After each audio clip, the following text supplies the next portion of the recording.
Olá, desde já queríamos agradecer a sua disponibilidade por nos prestar esta entrevista.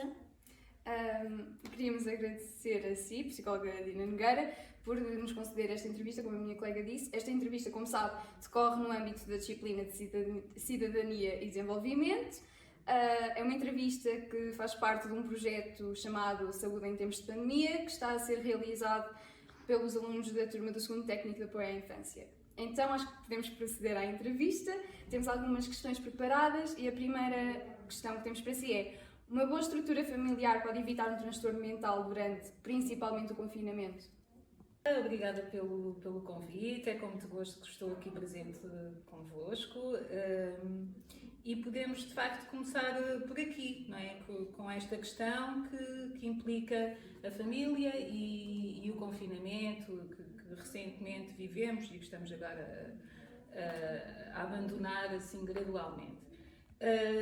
A família de facto é um pilar essencial, é um fator de proteção em termos de saúde psicológica, saúde mental, e é inequívoco que uma boa estrutura familiar implica afeto, não é? Amor, implica um vínculo seguro, não é? Relações próximas, relações seguras, mas também uma família boa, digamos assim, também é uma família que se sabe cuidar e que sabe cuidar uns dos outros, não é? Pronto, e para isso também é preciso que tenha alguma literacia, não é? Em saúde.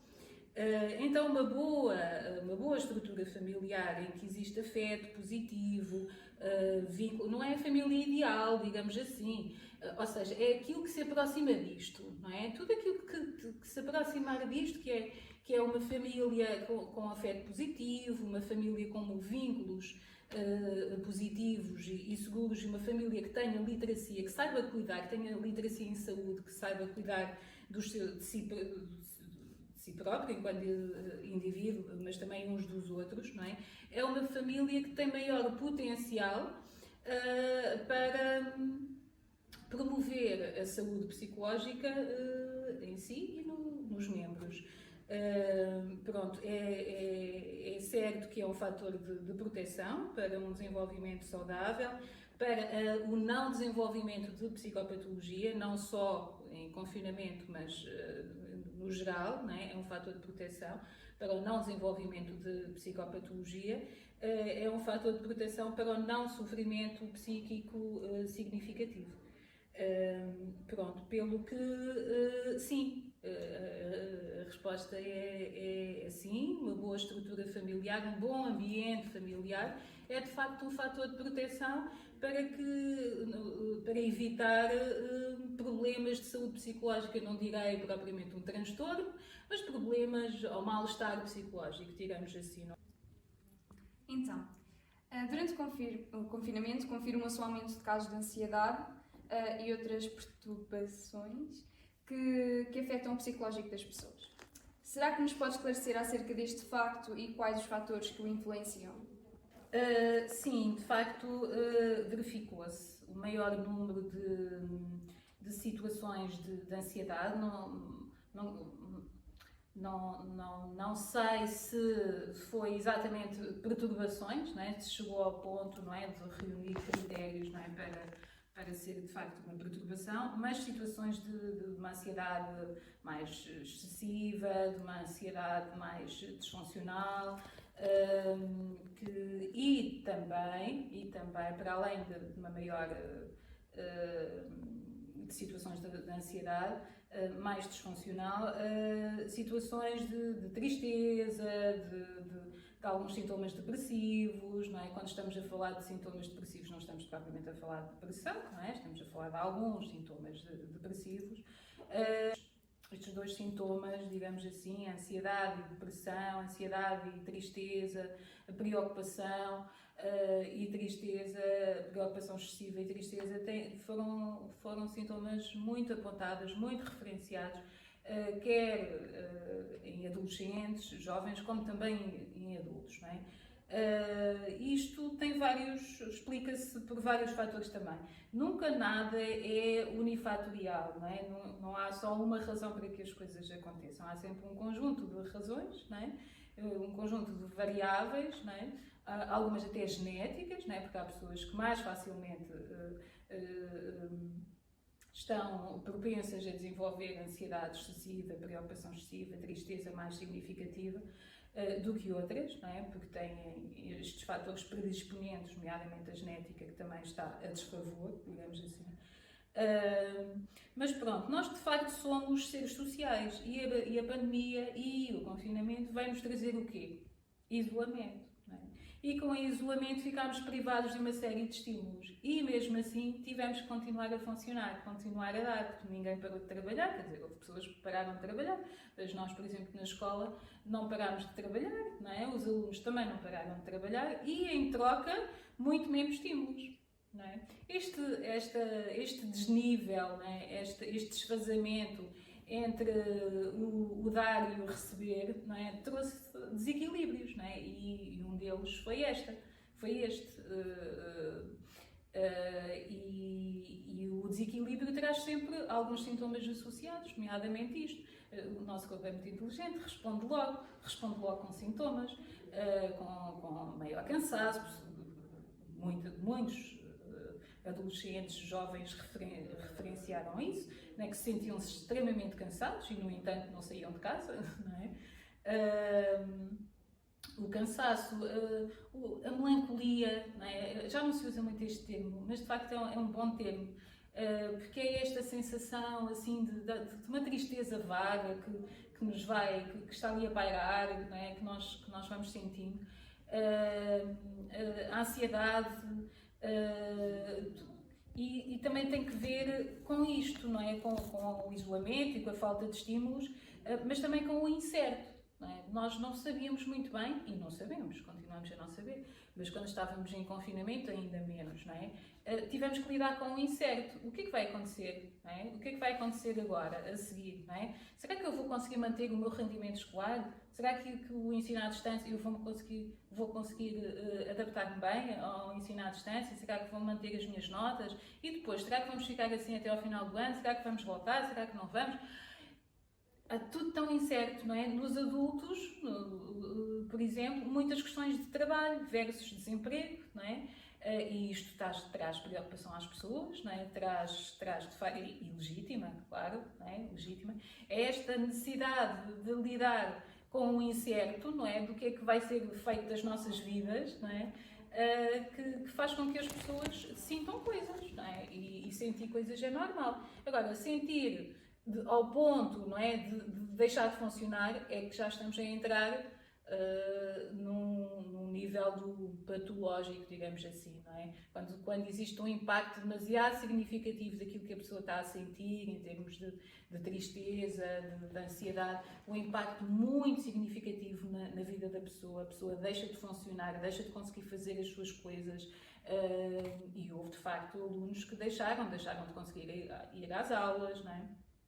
Que deixaram de conseguir concentrar-se, deixaram de conseguir gerir o tempo, de maneira a responder às tarefas que tinham em mãos.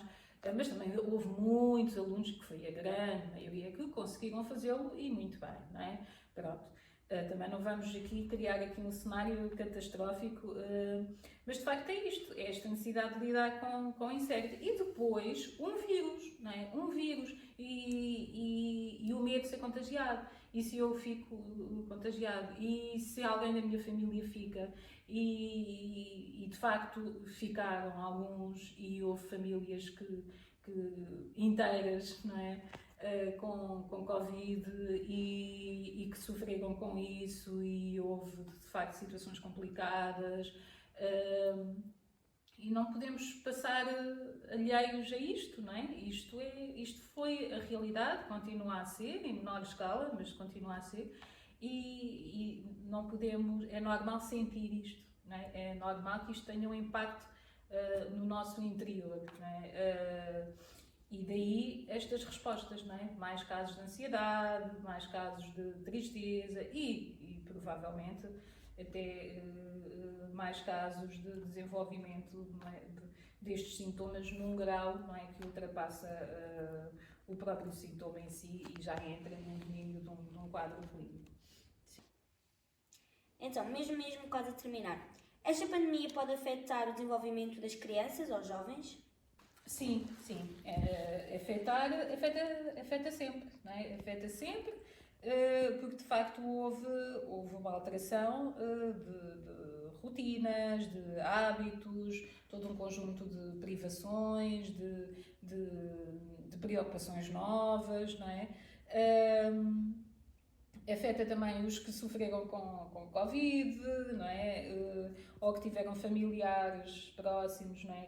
com Covid, alguns até com complicações sérias e outros que até faleceram, não é? Tudo isto a pandemia teve um impacto enorme nas nossas vidas, não é? Depois, se pode afetar o desenvolvimento das crianças ou jovens assim de uma forma definitiva, é isso que me estão a perguntar? Se isto pode condicionar para sempre, isto não sabemos, isso não sabemos. Sabemos que condicionou no imediato e a curto prazo e a médio prazo, não é? Sim, houve uma série de coisas desagradáveis que tiveram que acontecer, não é? E que aconteceram por causa da pandemia, até alterações, o próprio isolamento, a própria alteração na frequência da escola, por exemplo, não é? A privação social a que fomos sujeitos. Agora também acredito, não é? Acredito em duas coisas. Acredito que a maior parte das pessoas serão capazes de lidar com isto com a resiliência, adaptando-se, não é?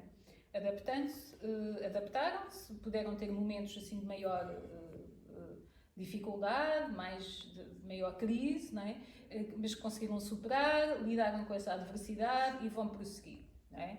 E vão prosseguir, ou seja, é a tal resiliência, a capacidade, não é, que temos em lidar com as adversidades e prosseguir, não é? E manter um funcionamento, não é? Um bom funcionamento, um funcionamento funcional. Passo o pleonasmo. Claro que há sempre circunstâncias em que poderá haver, de facto, um impacto maior, não é? E isso poderá acontecer em crianças, jovens, em adultos, em idosos, não é?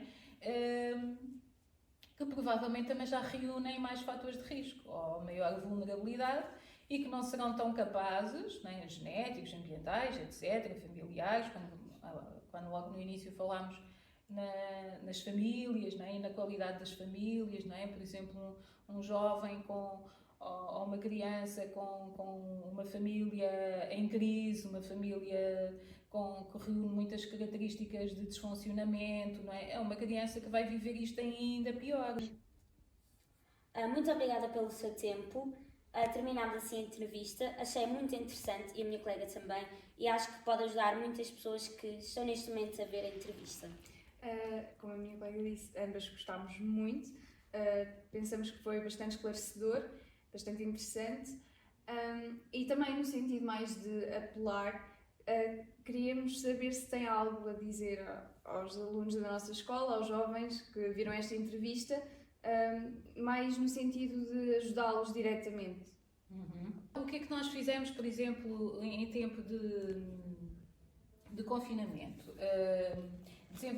Pronto, o SPO é um serviço, é o Serviço de Psicologia e Orientação. Somos 3 psicólogas. Sou eu, mais na área da saúde e da clínica.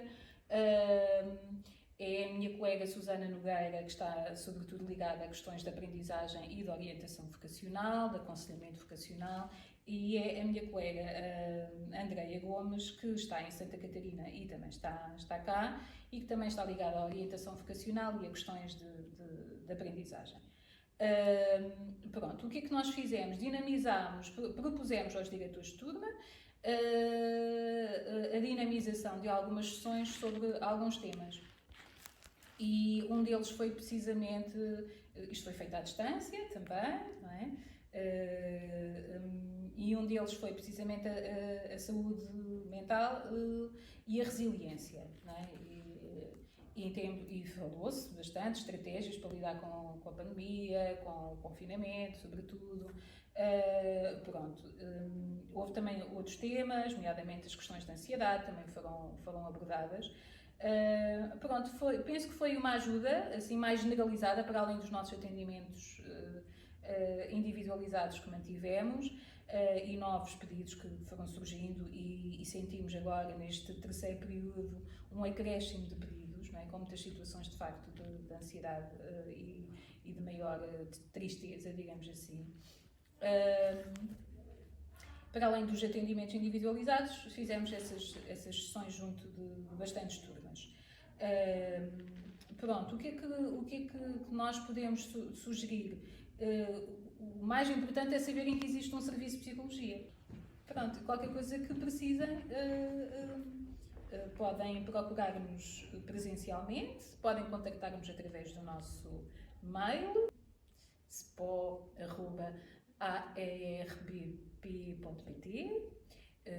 Também temos os nossos mails pessoais, institucionais, né? O mail dina.nogueira@aerbp.pt. Mas vocês têm acesso aos nossos mails também no nosso placar, né? Que fica cá fora. Se não quiserem abordar-nos presencialmente, podem também abordar por mail, ou podem também pedir ao vosso diretor de turma para interceder por vós. Isto no caso dos alunos, acontece mais frequentemente dos alunos mais novos, não é? Dos 7º, 8º, 9º, que costumam pedir mais aos diretores de turma para que eles possam falar connosco e para que possa ser agendado, não é? uma sessão. E penso que é tudo. Mantenham-se ativos e sigam aquelas dicas, não é? Aquelas estratégias, não é? para conseguirem lidar com esta situação, apesar de já estar bem melhor do que era. Mas sigam aquelas estratégias, aquelas boas ferramentas, não é? de promoção da saúde psicológica e física. E pronto. Muito obrigada, foi um gosto estar convosco e até breve.